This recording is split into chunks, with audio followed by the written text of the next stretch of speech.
when's the first time you realized the danger and what is the CCP actually doing towards the world? Well, the first time I probably was endangered when I went to Hong Kong for the handover in '97, and it was a glorious moment. I thought, England honored their commitment. It was a lease. They gave it back early. There was a big celebration and ceremony, and the Prince of Wales was there, and they had fireworks. And when the handover happened, the Chinese army marched in, and the first thing they did, they were goose stepping, and that's really scary. They had red paint. They weren't celebrating. They painted right over the royal mailboxes. First thing they did. I walked right by me, and it was really scary. It was an intimidation, and they stamped the CCP sign on it.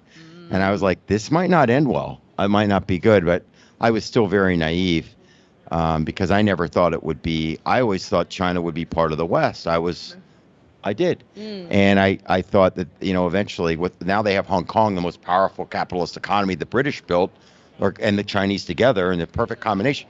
And so we'd all be in harmony in West. It probably became more apparent to me probably during COVID, really from Steve Bannon. I have to give him credit because he loves China and studied China, was a naval intelligence officer, and he brought in a lot of Chinese dissidents that were telling us what was going on, and that their mission was not to help the Chinese people, that the Chinese people. And he started reading about organ harvesting from starting with, way back in Tibet with the abuse of Tibet, and then the Falun Gong, and then the Christians. The Christian Chinese have been abused, and now the Uyghurs, the Muslims. It doesn't matter. And the organ harvesting, and we're still making movies about the Nazis, and that's fine. But we have a genocide going on right before our eyes, and it's not being reported in the West, and that made me realize that we have a problem. And in fact, my daughter did a film on the Uyghur genocide, and she was a film student at NYU, and she got a C on the project. And guess where her professor spent his summers? Oh, where? Beijing. Of course. He was paid more money or as much money for just going in the summer. And so now we realize why she got the C. Yeah. And it was a real film. That was all documented. And so that made me really realize we have a real problem here.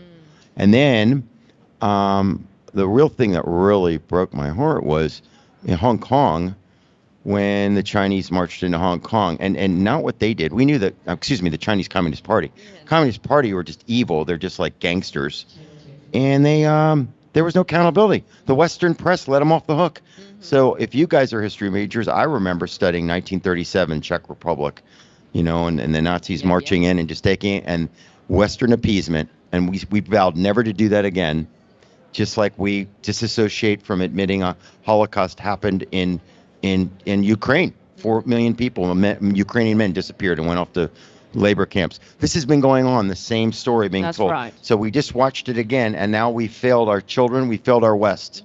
The West, not and you guys are fighting, but we're not.